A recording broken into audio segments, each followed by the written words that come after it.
noches y bienvenidos a un nuevo programa de Blanco y Negro. El pasado 29 de agosto, el presidente de la República anunció que con el fin de proteger a los 17,5 millones de ecuatorianos, la Policía Nacional patrullará las calles y las Fuerzas Armadas realizarán operativos de control de armas. En la última encuesta realizada y publicada por Sedatos, se reveló que entre las preocupaciones que tienen los ciudadanos está el tema de la inseguridad y la violencia, y esta se encuentra en el tercer lugar. La pregunta es, ¿están preparados los militares para ejecutar estos controles en las ciudades y cuán positivo es que estén en las calles? Es justamente el tema que vamos a analizar en este programa.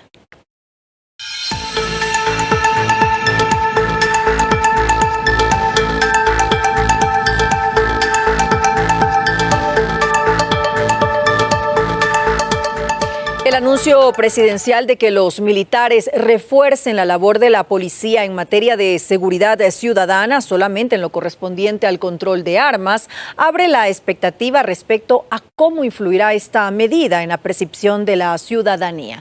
De manera sorpresiva, las fuerzas militares harán requisas de armas en los puntos considerados más inseguros de las ciudades del país.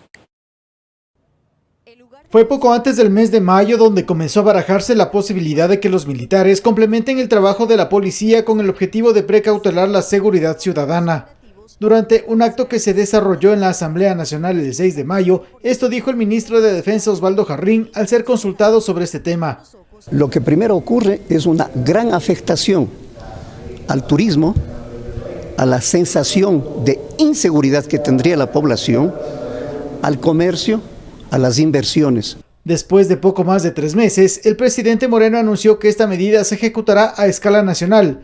Precisó que los militares se encargarán exclusivamente del control de armas. Ha llegado el momento en que todos en conjunto actuemos con más fuerza, con más contundencia ante la delincuencia. Días atrás, el comandante de policía del Distrito Metropolitano de Quito, Víctor Arauz, se refirió de la siguiente manera respecto a lo que en redes sociales especialmente se publica y comenta sobre la inseguridad en la capital. Los delitos más comunes aquí en Quito y que en algún momento fueron producto de una inmediatez, el tema de los robos a personas, ¿sí? Nosotros teníamos al inicio del año cerca de 380 delitos más en comparación al año pasado. Al momento efectivamente tenemos no un incremento, pero un decremento importante en comparación al año pasado. Fuentes del ejército dijeron a Telediario que los operativos militares se desarrollarán de manera sorpresiva en los puntos considerados de mayor inseguridad. Javier Ceballos, Telediario. Y un ejemplo de esta medida es lo sucedido en Quito días atrás. 40 militares se realizaron un operativo de control de armas y municiones en la avenida de los Shiris al norte de la ciudad. La ciudadanía considera positiva la medida para mejorar la seguridad. Empezó el operativo de control de armas y municiones ejecutado por 40 militares que se dividieron en 2 grupos en la avenida de los Shiris, al norte de la capital ecuatoriana. Estamos haciendo un registro a los vehículos y a sus ocupantes. Estamos específicamente realizando esa tarea de control de armas, municiones y explosivos. Van a continuar realizándose y están desarrollándose a nivel nacional. Los militares revisaron en el interior de los vehículos y buscaron armas y municiones. No se registró ninguna novedad. Los ciudadanos colaboraron con la fuerza pública. No tenemos ningún problema. Están desocupando los vehículos y permitiendo el registro sin ninguna novedad. Esto mientras los ciudadanos calificaron de positiva la presencia militar en las calles, ya que consideran que contribuye a mejorar la seguridad. Últimamente hemos presenciado muchos actos de inseguridad, entonces creo que esta iniciativa del presidente de la República nos permite a nosotros como ciudadanos estar mejor y sentirnos mejor en las calles. Se realizaron requisas a todos los ocupantes de los vehículos y existió colaboración ciudadana que apoyó los operativos. Me parece muy bien y tendrían que hacerlo mucho más seguido, ¿no? Y en lugares mucho más conflictivos. Sí, me parece muy bien. Los controles se cumplen a escala nacional en el marco de la cruzada por la seguridad ciudadana para combatir la delincuencia. Verónica Rivadeneira, Medios Públicos. Y para conversar sobre este tema presentamos y saludamos a nuestros invitados de esta noche. Ellos son el doctor Lautaro Ojeda, él es catedrático universitario y experto en temas de seguridad. Y también nos acompaña el coronel Mario Pazmiño, exdirector de inteligencia y consultor de seguridad. Hacemos una breve pausa y enseguida continuamos junto a ustedes. No se vayan, esto es Blanco y Negro.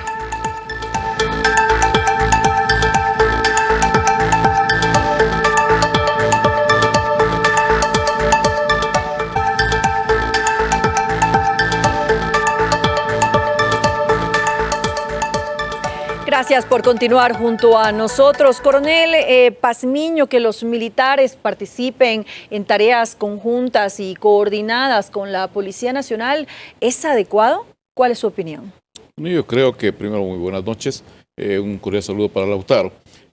Yo creo que es sumamente importante la cooperación interinstitucional.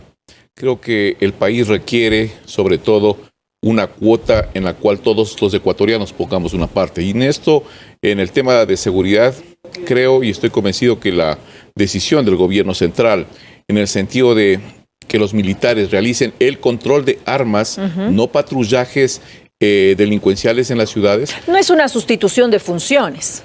No es una sustitución de funciones porque recuerde usted que constitucionalmente, si bien es cierto, el rector de la política de seguridad es del Estado ecuatoriano, pero dentro de esa política de seguridad del Estado ecuatoriano también le está asignando a la Policía Nacional la misión constitucional de realizar esto. Y en casos extremos, como se está presentando a lo largo del territorio nacional, en donde los niveles de inseguridad han comenzado a despegar, digamos así, pues el presidente de la República está haciendo uso de esa atribución para colocar a los militares también en esta misión, que sería la de proporcionar un apoyo a la Policía Nacional en lo que respecta a la seguridad en el control de armas. Yo creo que eso es sumamente importante dejar en claro porque el tema que estamos analizando al momento es si es que los militares salen a las calles a patrullar. Creo que no está eso legalizado y claramente definido, pero sí el tipo de control de armas, de tenencia de armas y porte de armas es sumamente importante y es una colaboración que está realizando con la Policía Nacional. Ahora, los militares reciben un entrenamiento específico. ¿De qué manera se puede aprovechar parte de ese entrenamiento justamente en su control de armas? Bueno, yo creo que el personal militar está entrenado, tiene experticia para realizar este tipo de controles, no solo en zonas urbanas, sino también en zonas rurales, en donde el tipo de control de armas, munición y explosivo, pues ha sido parte de las prácticas y parte de los entrenamientos militares. O sea, no es nada extraordinario. No es nada distinto a su entrenamiento. Correcto, no es nada distinto al entrenamiento y este es un aporte bastante significativo para darle un nuevo rostro a la inseguridad que existe en el país. Porque, ¿qué es lo que reclama la sociedad ecuatoriana? La sociedad ecuatoriana dice, señores, tenemos índices de inseguridad que están bordeando los niveles aceptables de seguridad. Y por lo tanto, es necesario que las instituciones cooperen. Y en eso, pues, Fuerzas Armadas, a mi criterio, está dándole un aporte significativo a la reducción de este nivel de inseguridad con esta actividad que es encomendada por el presidente de la República para que Fuerzas Armadas preste su contingente, sus medios, sus recursos, su personal en la lucha contra el crimen organizado en este tipo de operaciones de control de armas. Doctor Ojeda, nos gustaría escuchar cuál es su postura al respecto. A ver, yo creo que la disposición del señor presidente tiene un carácter más político y dirigido a la percepción. Es interesante, quisiera comentar muy brevemente claro el video anterior. Ubican el control de armas en Ashiris y el resultado es nada. Realmente, ¿cuál es el aporte ahí? Yo estoy de acuerdo que esa es una función, una tarea de Fuerzas Armadas, pero además los medios le ponen los militares a las calles. ¿Qué es la percepción de la gente? ¿Cuál es la percepción de la gente? O sea, frente a un policía, sin hacer de menos, un policía, un militar parecería que está además por sus armas, por su dotación, mucho más respetable. ¿Cuántos militares van a salir en relación al número de policías que están a cargo de la seguridad ciudadana? No estamos hablando de defensa. ¿Eso frente a qué? Frente a un problema muy grave, eso sí, que tenemos en la frontera norte. Y ayer justamente el ministro de Defensa hacía declaraciones en el sentido de comprar, de dotar, digamos, para el control del mar territorial y también del espacio aéreo, ¿no es cierto?, de instrumentos, de mecanismos, de armas, etcétera, en el que realmente hay un problema muy serio y que requiere una enorme inversión. Frente a eso, una de las preguntas, si están preparados o no.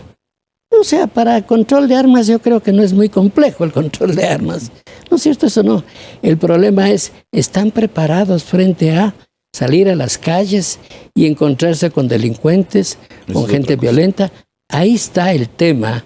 La experiencia latinoamericana, al menos yo he podido revisar detenidamente, estoy hablando en términos más generales, de salir los militares a las calles, no ha sido positiva en general. Se ha dado en algunos otros países, se ha dado en México, en El Salvador, se ha dado también en Brasil, si mal no recuerdo. Hay algunos países que justamente han contado con la colaboración de los militares en determinado momento. Resultados deficientes. ¿Malos resultados? ¿Esas han sido las experiencias? Así, malas. En un primer momento la gente se siente más segura.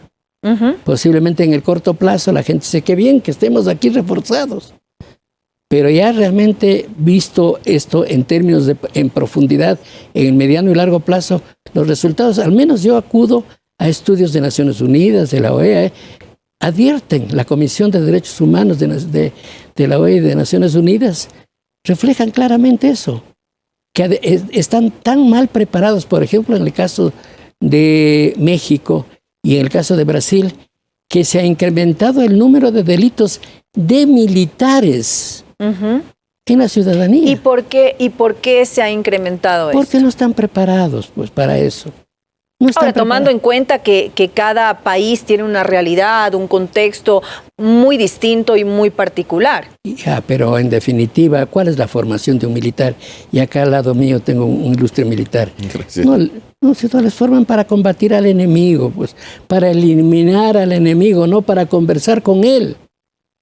Ahora, ¿qué pasa con la Policía Nacional? ¿No queda en cierta forma una evidencia ante los ojos de la ciudadanía de que existe una debilidad por parte de esta institución a tal punto que se hace necesario solicitar y pedir la ayuda de los militares? ¿No sale perjudicada la imagen de la Policía Nacional con esta estrategia? El momento que el gobierno, luego de haber hecho un análisis, determina que los niveles de inseguridad han desbordado la Policía Nacional, lo que le está diciendo a esa institución es que es necesario llamar a otra institución para que colabore con ese proceso.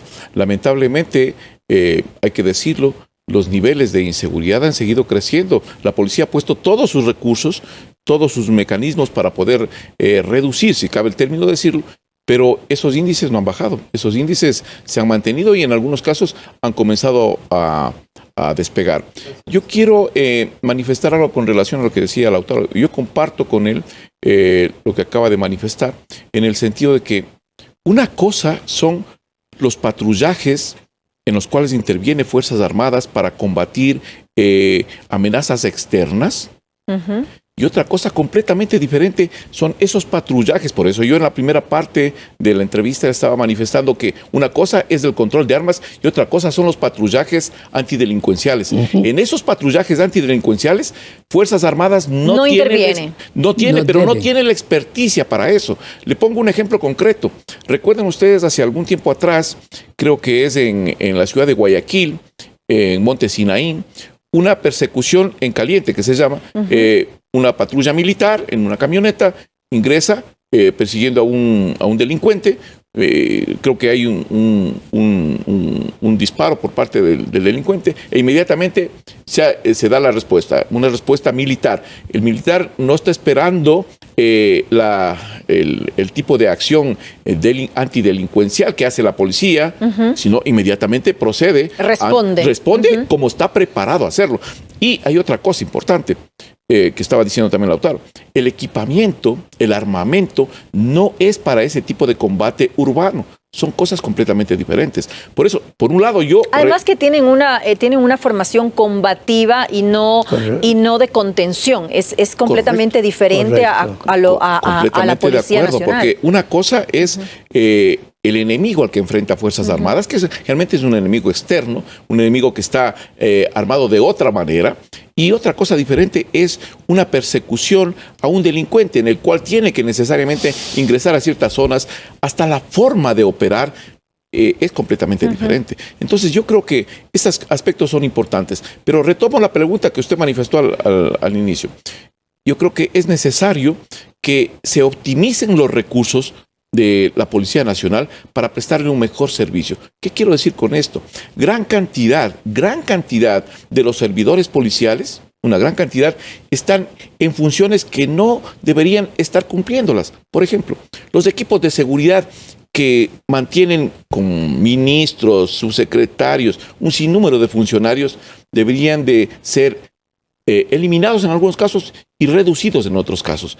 Porque el señor presidente de la República, en las declaraciones que hace en El Comercio, él manifiesta claramente que vamos a quitar ese temor que tiene la población de salir a las calles.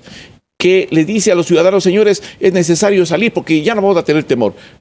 Él no va a tener temor. Los ministros no van a tener temor porque tienen un séquito de guardaespaldas al lado. Pero la población común y corriente que no tiene estas ventajas ni estos servicios, pues entonces ellos sí tienen, pues, porque sienten que hay un sistema de seguridad que no le está respondiendo a la ciudadanía, que ese sistema de seguridad tiene que ser optimizado por parte del Estado ecuatoriano, porque nuevamente recordemos lo que dice la Constitución, que el Estado es el garante de la seguridad de los ecuatorianos y sobre todo esa ciudadanía, ese pueblo tiene la obligación de reclamarle al Estado cuando él estaba fallando en ese sentido. Ahora es importante también tomar en cuenta el nivel de aceptación que tiene y confianza que tiene justamente la institución, las Fuerzas Armadas por parte de la ciudadanía. Lo hemos visto repetido muchas veces en las encuestas que se han realizado. La institución que más aceptación tiene es las Fuerzas Armadas. Tal vez eso también es positivo en cierta forma de su presencia en las calles, ya sea controlando armas, porque brinda en cierta forma, a manera de percepción, como usted lo ha dicho, cierto nivel de seguridad en la población. ¿Usted qué opina? En efecto, ha logrado una credibilidad a pesar de toda el intento de desinstitucionalizarla a Fuerzas Armadas del gobierno anterior. Ha logrado, ¿no es cierto? Ha logrado remontar de alguna manera y remontar de tal manera que incluso está por encima de la Iglesia Católica, que antes era la que más prestigio tenía. Bueno, ahora la Iglesia, con todos los últimos acontecimientos, creo que hay justificación en parte para que haya perdido tanto. Pero bueno, yo quisiera ratificar algunos elementos que Mario ha señalado. Estoy plenamente de acuerdo. Muy distinto es realmente, hay que ver, muy distinto es trabajar en armas, en donde están preparados, control de armas, que extenderlo y sacar, como los medios, ya señalaré, los medios dicen, sacarlos a las calles, al patrullaje urbano. Sin embargo, esto ha quedado claramente establecido por parte del presidente de la República. En el discurso dentro de sus competencias, cada institución. En el discurso está. Pero mire los resultados. Los resultados, a ver, la gente que tiene armas ahora estará llevando las armas. No será una advertencia para que no porte armas. O sea, realmente creo que ese es una un pequeño mecanismo de... El problema serio es, en definitiva, ¿por qué se da el aumento? ¿Por qué se da un aumento tan significativo en este año? ¿A qué se debe? ¿Hay más pobreza? ¿Hay más corrupción? ¿O la corrupción se ha vuelto muy evidente? Es decir, ¿cuáles son los factores o las causas que están detrás del aumento? Que inciden directamente en esto. Esa es una pregunta. Y frente a esa pregunta, desgraciadamente el gobierno no tiene respuestas, porque eso implica un conocimiento profundo de la etiología misma de ese fenómeno. No hay una correlación. Por ejemplo, pongo el caso de Quito. En este año ha subido significativamente los suicidios, si bien es cierto, esa es una autoeliminación. ¿A qué se debe eso? ¿Será una mayor pobreza? ¿Hay una correlación a eso? ¿Será un desamparo de la familia? ¿Por qué? Los porqués, que es la pregunta preferida de los niños, no se responden realmente. Entonces se toman medidas coyunturales. Vamos a hacer tal respuesta, como es la que en otro caso se ha dado en el caso de las cárceles. Vamos a atender las cosas más inmediatas, pero siguen matándose. Las bandas están ahí. El narcotráfico está presente. Ponerlos, por ejemplo, en ese caso, a las Fuerzas Armadas, ponerles en un segundo cerco, no tiene sentido. O decir a los policías, ustedes entren a combatir eso. No, eso es un tema especializado. Son respuestas en primera instancia aceptables. Todo lo que tenga que ver con la protección es aceptable, pero los efectos son los... Yo recuerdo que después de la segunda medida ¿cómo se llama? Que tomó el gobierno en las cárceles, el estado de excepción. Ya, esto va a terminar. Fue el tercero y al siguiente día hubieron muertos. Porque no se está atendiendo quizá el tema en profundidad. Sí, claro, aquí se está tomando esta medida, como usted dice, de forma coyuntural. Exactamente. Ayuda, por supuesto. Sin embargo, como lo decíamos hace un momento, es importante reforzar las capacidades de la Policía Nacional y también trabajar con los operadores de justicia, que ahí hay un problema grave. Exactamente. Correcto, yo creo que algo importante del discurso, lo rescatable del discurso del señor presidente Lenín Moreno, es el que tome una parte de la problemática, y la problemática está en los operadores de justicia. Así es. Esos operadores de justicia que han sido corrompidos, por un lado, han sido penetrados por las organizaciones delictivas y que están no actuando a favor de la población, sino a favor, por temor o por actos de corrupción, a favor de los delincuentes. Y que lastimosamente a veces resultan infructuosas las acciones de la Policía Nacional, cuando los jueces deciden dejar en libertad a los sospechosos, cuando hay todas las evidencias del caso para que se siga un proceso judicial en su contra. Gran parte de lo que hemos visto los ecuatorianos es que los detenidos tienen un prontuario muy elevado, extenso, y que ingresan a la puerta giratoria. A la puerta giratoria, como dice Lautaro. Así es. E inmediatamente están saliendo por el otro lado y van contra las personas que los denunciaron. Pero permítame, Lautaro, y permítame poner un punto, porque algo que topó Lautaro me parece interesantísimo. ¿Cuáles son estos elementos que están generando un sinnúmero de problemas en la seguridad del Estado ecuatoriano? Creo que eso es importante. Yo creo que aquí hay que decirlo con todas las letras. Y voy a poner un ejemplo muy concreto. Me refiero yo a la problemática de estas megas bandas, que ya lo topó Lautaro. Estas megas bandas que nacen desde Venezuela, me refiero específicamente al Tren de Aragua, que comenzaron a trasladarse desde Venezuela hacia toda la región, pasaron por Colombia, por Ecuador y por Perú. ¿Por qué digo que es importante este tema? Por lo siguiente, porque en Colombia hay 173 detenidos del Tren de Aragua, que es una mega banda que estaba arrasando en Caracas. Estos son deportados. En Perú hay aproximadamente 250 que fueron deportados también del Tren de Arauca. En el Ecuador no hay nada. Y se supone que esos pasaron por el Ecuador, pues, para ir a parar a Perú. Pero aquí no tenemos nada. ¿Por qué? porque las acciones y las decisiones que se toman al interior del gobierno son medidas parches y hay un desconocimiento total de las amenazas que están afectando en el contexto de la seguridad nacional. ¿El apoyo entonces de los militares es una medida parche en estos momentos? El apoyo de los militares al momento es solo para tapar un pequeño elemento de inseguridad, de percepción de inseguridad que tiene la ciudadanía. Porque si verdaderamente quisiéramos nosotros combatir esto, entonces debemos cambiar, primero, por un lado, cierta legislación que está afectando la seguridad de los ecuatorianos. Por otro lado, tendremos que dar ciertos protocolos, tanto institucionalmente para la Policía Nacional y Fuerzas Armadas, con el propósito de mejorar los sistemas de seguridad en ciertas urbes. Y, por otro lado, recordemos que los famosos patrullajes que se están manifestando en diferentes planes de seguridad son patrullajes que arrancan a las 7 de la mañana y terminan a las 4 o 5 de la tarde y todo el mundo dice gracias, nos vamos a descansar. ¿Y en la madrugada? ¿Y en las horas de la noche? Ese es el punto. Nadie patrulla en la noche, salvo uno que otro patrullero, redundando, que se da una vueltita por ahí. Pero los patrullajes verdaderamente antidelincuenciales, como se realizan en otras ciudades, son en esas horas donde el nivel de delincuencia sube y se generan mayores acciones contra la población civil. Ahora, no es una medida inconstitucional tampoco que los militares intervengan, a pesar de que en su artículo 158 se establece lo que decíamos claramente cuáles son los roles de cada una de las instituciones.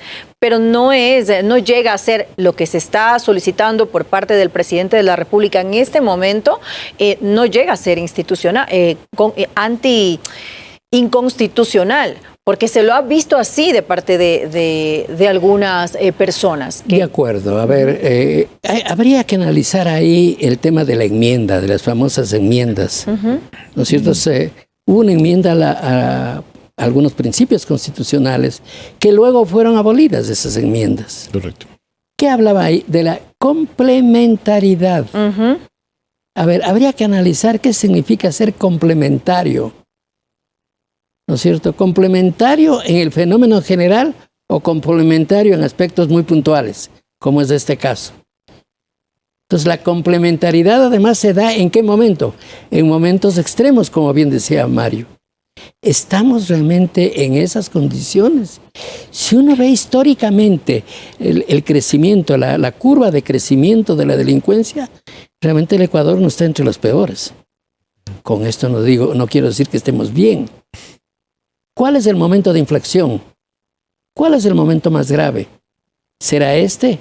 ¿O será esta una medida, como yo había señalado inicialmente, una medida política y que impacte en la población, de impacto en la población? Ahora no hay que esperar a estar entre los peores para tomar medidas. Es importante hacerlo a tiempo, mucho mejor. ¿Cuál es el hacerlo a tiempo? ¿En qué momento hace usted?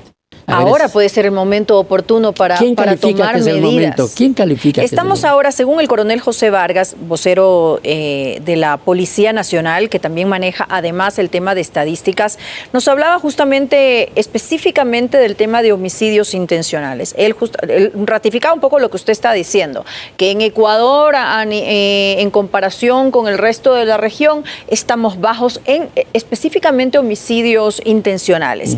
Sin embargo, aquí la verdad es que las cifras no concuerdan en muchas ocasiones, porque esa es la cifra que nos da la Policía Nacional y sin embargo hay la información que tenemos por parte del Ministerio de Gobierno que nos habla de una tasa distinta, una tasa más alta que ya no nos tendría tampoco en tan buena situación comparativamente con otros países de la región. Si me permite... Pero estamos ahora, ¿usted no considera, doctor Ojeda, que es mejor hacerlo ahora que esperar a estar entre los más complicados en cuanto a niveles delincuenciales? Perdóname, pero eso es una falacia, ¿no es cierto?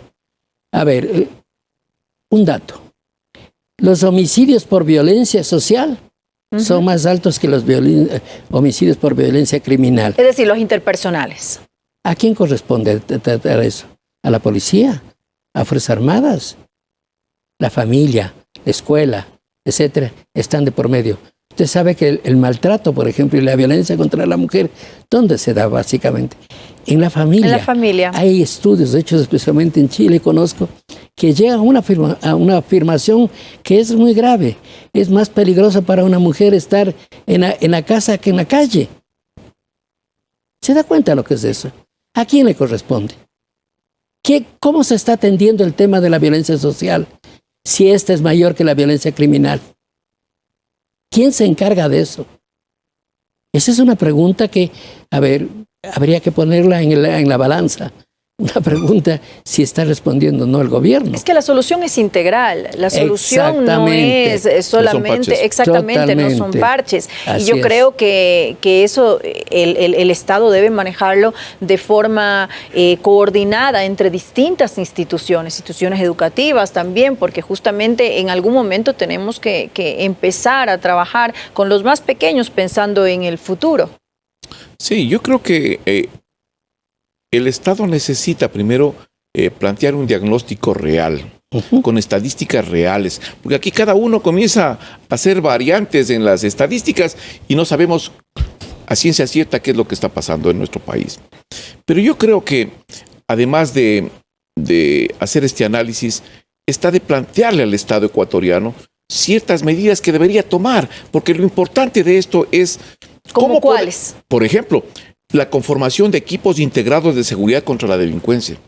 Estos equipos integrados de seguridad contra la delincuencia están operando en otros países. Por ejemplo, en Colombia funcionan así. ¿En qué consisten esos equipos integrados? Son miembros de la Policía Nacional, o sea, equipos de la Policía Nacional, del Cuerpo de Bomberos, de la Fiscalía, de la Defensoría del Pueblo, de la Policía Metropolitana, que se integran para proporcionar en un área geográfica una seguridad específica a los moradores de ese sector. Pero aquí hay una diferencia importantísima y que no el presidente y el resto del gobierno no está tomando en cuenta. Que parte de estos equipos es la sociedad. La sociedad es la que administra verdaderamente esos elementos y esos equipos en beneficio de la seguridad de la comunidad.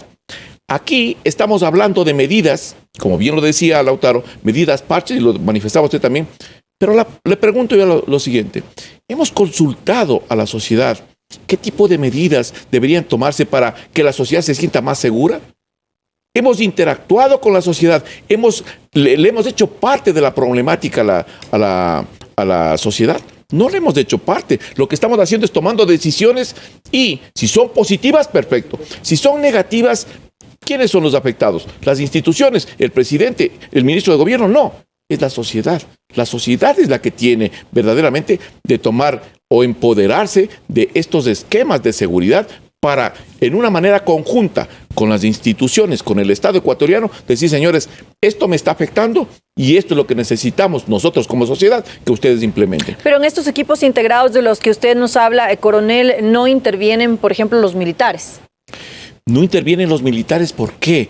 Porque en estos equipos integrados son equipos que están vinculados con la seguridad ciudadana, más no con la defensa nacional. Porque allá, señores, la defensa nacional es una cosa y allá los militares están para otras situaciones.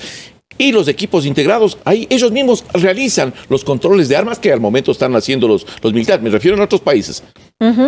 Esto es optimizar las funciones, los recursos y las disposiciones constitucionales que tienen estos organismos del Estado. Esa es la forma de hacerlo. Pero hay una cosa interesante. Creo, y recalco nuevamente, el punto clave en esto está en que el Estado no le llame a la sociedad y le diga, esto vamos a hacer. No, señor, así no es el asunto. Llamarle a la sociedad para que sea parte, se empodere y con la sociedad digan, señores, estas acciones y estas medidas son las que tenemos que tomar para que la comunidad, un barrio, un distrito, se sienta más segura. Eso es lo importante. Esa forma va a reducir significativamente los niveles de inseguridad. Ahora, hace un momento hablábamos de la complementariedad de acciones de las Fuerzas Armadas y de la Policía Nacional que está en la Ley de Seguridad Pública y del Estado. Como usted decía, no se establece una situación específica. Lo que dice específicamente es con el fin de precautelar la protección interna, el mantenimiento y control del orden público y la seguridad ciudadana, las Fuerzas Armadas podrán apoyar de forma complementaria las operaciones que en esta materia competen a la Policía Nacional. Y eso está en la Ley de Seguridad Pública y del Estado. Es decir, no llega entonces a estar fuera de lugar el accionar de los militares en las calles de las ciudades del país. Sí, yo creo que se ha precisado, ya tanto Mario y yo hemos precisado estar en las calles, ¿no es cierto? Otra cosa es decir, ¿están en las calles o está en un rol específico? Primero. Segundo, el tema de la integralidad tan repetido. ¿Qué es la integralidad? Es la suma de todos los eventos o acontecimientos y fenómenos que se dan en la sociedad. Esa es la integralidad. Es la suma de diagnósticos sectoriales. ¿Qué es la integralidad? La integralidad es un concepto que interrelaciona todos estos elementos. ¿Quién está haciendo estudios de integralidad?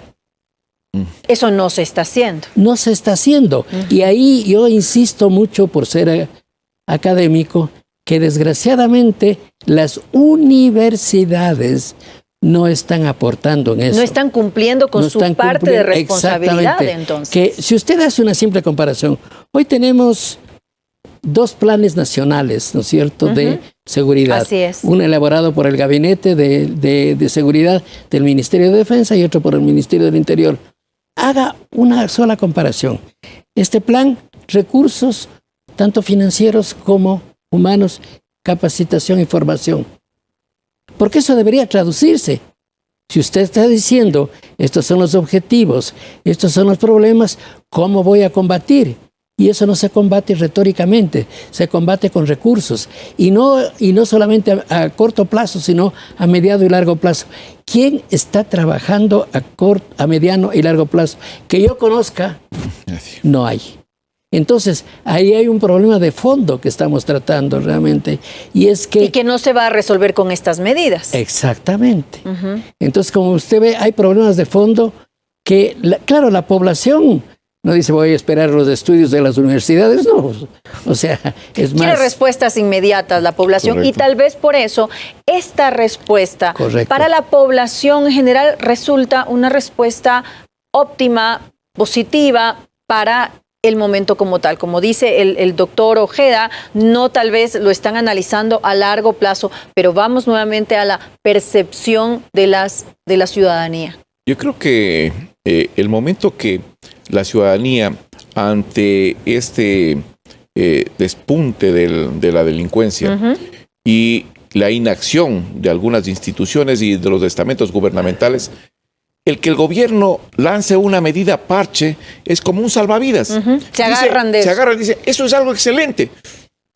No sé qué tan excelente sea, que bien lo decía Lautaro, un control de armas en una zona muy transitada. Da cierta percepción de que estamos haciendo un control y que los militares están colaborando con el tema de la inseguridad. Me parece perfecto por ese lado. Pero, ¿qué tanto representa ese control de armas en la dinámica de la inseguridad que existe? Si estamos haciendo en un punto concreto donde esa zona, primero, georreferenciadamente, y en eso tal vez Lautaro me va a dar la razón, georreferenciadamente, la avenida de los Chiris, donde hicieron el control de armas, no es una zona caliente o altamente con índices delictivos. Entonces, ¿se lo hizo con fines mediáticos entonces? Si es que me ponen ahí un control de ese tipo, yo veo, es una situación, lo que bien decía Lautaro, o política o mediática, al margen de esas. Pero yo creo que hay otros lugares donde verdaderamente deberían hacerlo. Y no en horas de la mañana, pues, en horas de la noche, donde verdaderamente, por ejemplo, pongo unos ejemplos nada más, donde los niveles de inseguridad son altos. La Mariscal han hecho un control de armas a partir de las 8 o 9 de la noche, el día viernes, sábado o domingo. Vean los resultados. Por ejemplo, en el sector de la Y, en el sector de del partidero hacia... ¿Cómo analizar lo que usted está diciendo ahorita? ¿Cómo analizar cuáles son esos sectores específicos donde se deben realizar los controles de armas por parte de los militares? Es que esa información está ya georreferenciada. Correcto. Y eso los permite a las autoridades decir con claridad, señores, aquí se ha presentado una cierta cantidad de delitos y están incrementándose. Esa es una zona roja, por lo tanto, necesitamos hacer aquí una intervención.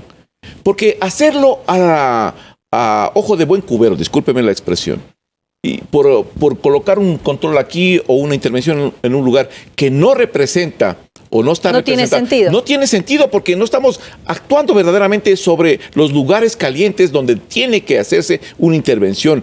Y recalco nuevamente, las intervenciones de los controles de arma y patrullajes de la Policía Nacional tienen que ser en el día, está correcto, pero tienen que dar mayor prioridad en horas de la noche, a partir de las 6 de la tarde en adelante. Esos son los verdaderos controles que van a surtir efecto y que la ciudadanía va a decir, señores, verdaderamente están dándonos una seguridad para nosotros poder desenvolver nuestras actividades. Ahora, en primera instancia, estoy de acuerdo con lo que dice Mario.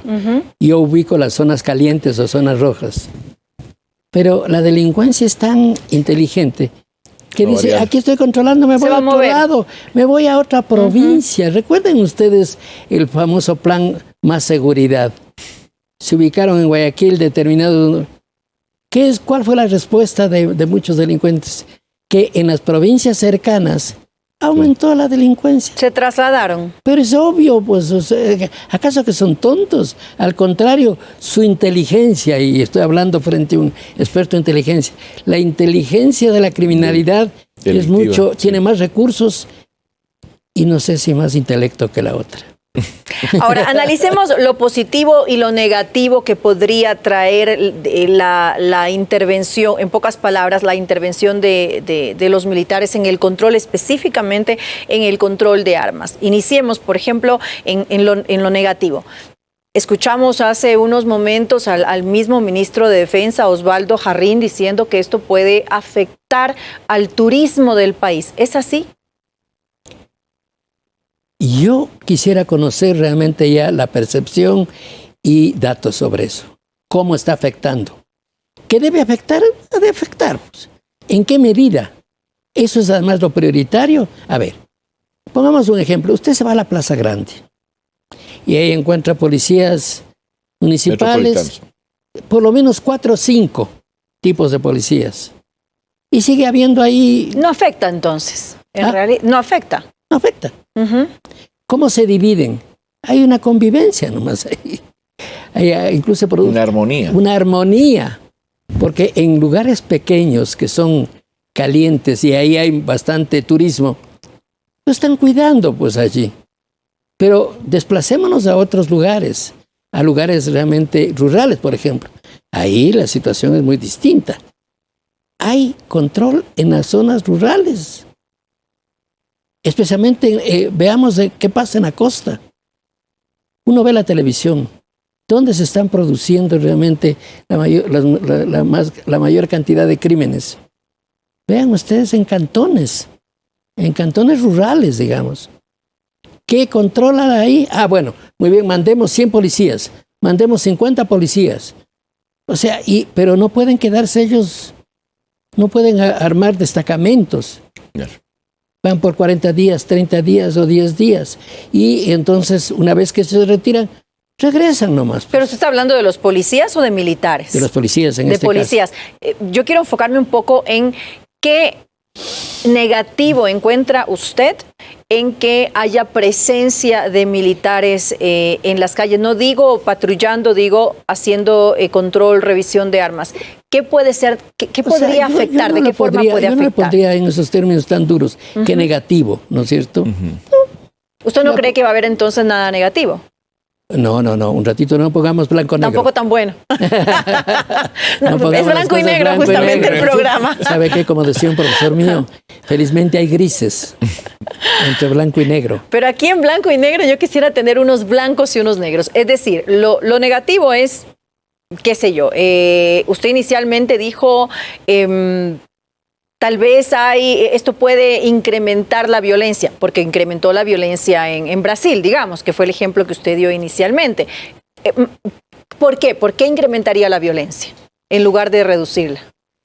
Bueno, el caso de Brasil. Sucedió en Brasil, exacto. Claro, el caso de Brasil fue realmente el abuso, el atropello de los derechos humanos, o sea, una serie de condiciones muy especiales que ahora está sintiendo, digamos, Bolsonaro a propósito de eso, ¿no es cierto? Está aumentando, lo mismo que le pasa a México. México crea una fuerza especial. Y a México no le funcionó. No solamente eso, sino que aumentó de manera muy significativa. Y entonces, esos casos no son comparables. A mí no me gusta comparar el Ecuador. Es que vamos vía México. Es difícil, son realidades Venezuela. distintas. No, son realidades y muy distintas. Particulares. Felizmente el Ecuador no sigue siendo la isla de paz, pero sí hay condiciones especiales de convivencia. Como se lo conocía, la isla de paz. Sí, ¿no es cierto? Hay condiciones especiales que eso implica que la institucionalidad, por ejemplo, de Fuerzas Armadas y de la policía, es una institucionalidad bastante sólida en relación a otros. En Colombia tuvieron que despedir un general, tuvo que despedir a 7,000 oficiales y más para empezar a sanear. Acá no es el caso. No es una maravilla, pero hay un avance significativo que se refleja en la tasa de seguridad. ¿No es cierto? ¿Cómo fortalecer realmente la institucionalidad relacionado con un tema que usted señaló que es fundamental? Todo el aparato jurisdiccional. Sí, es que hay cosas que nos enardece. Un señor que ha salido, ha dado vuelta giratoria por la cárcel más de 100 veces. Así es. O jueces, hombres y mujeres, que después de haber tomado infragante a 6 a 8 delincuentes, ¿no es cierto?, a la media hora. O fiscales que deciden no acusar, también. Y de eso se está quejando la alcaldesa de Guayaquil, con razón. De eso se quejó también la ministra. A ver, eso no es un tema que se soluciona de la noche a la mañana. Hay pasos que se están dando en ese sentido. Hay procesos, pero que van a llevar algún tiempo realmente, ¿no? Pero ahí está un núcleo muy grave. La podredumbre que se dio realmente ahí. Por si acaso, yo no puedo decir todos, pero una buena parte de eso está todavía presente. Lastimosamente.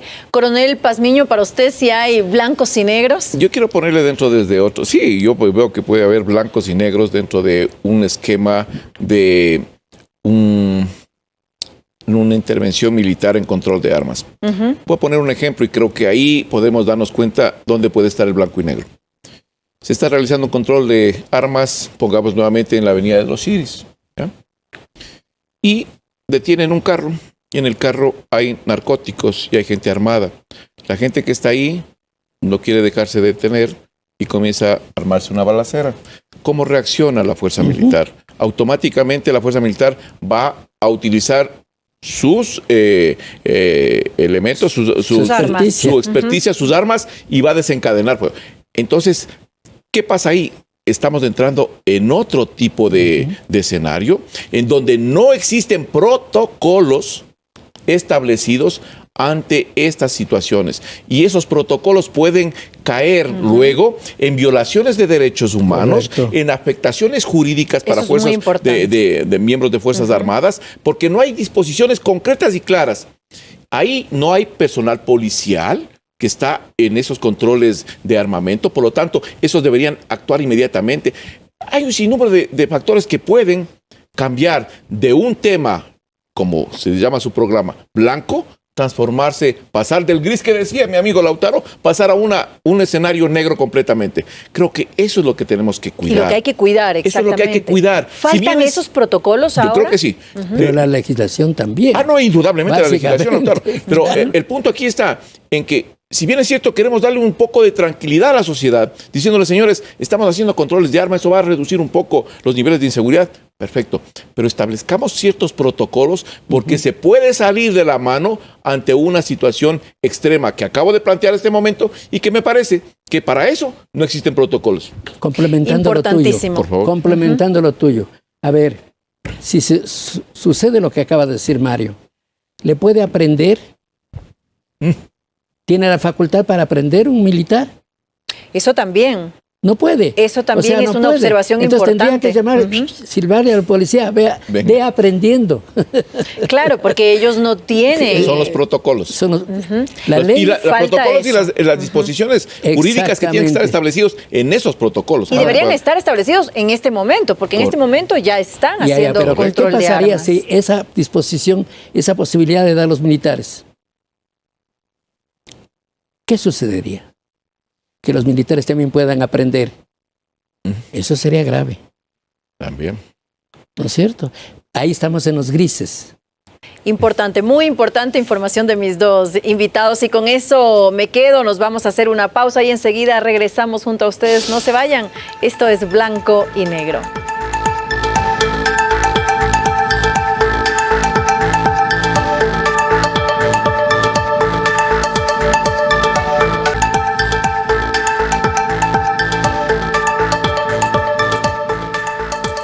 Regresamos en Blanco y Negro con las conclusiones. Gracias por continuar junto a nosotros. Entonces, ¿cómo puede garantizar el Estado la seguridad de los ciudadanos? ¿Qué es lo idóneo, coronel? Yo creo que lo idóneo es la conformación de estos equipos integrados de seguridad contra la delincuencia, con una georreferenciación clara sobre dónde se está presentando los delitos, unas estadísticas que sean reales y una participación del ciudadano en la problemática, un empoderamiento de la ciudadanía en la problemática, en la toma de decisiones con relación al tema de la seguridad.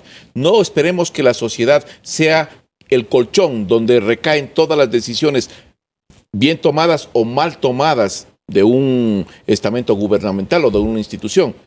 La sociedad es la rectora y la que recibe todos los beneficios o fracasos de una mala decisión. Por lo tanto, a mi criterio, las soluciones que debe adoptar el gobierno es empoderar a la sociedad de estas acciones que está tomando y considerar, por otro lado, que si bien es cierto, está sacando a Fuerzas Armadas a que hagan estos controles de armamento, tiene que hacerlo en áreas donde verdaderamente exista esta georreferenciación del delito. Lo cual no se está dando en estos momentos.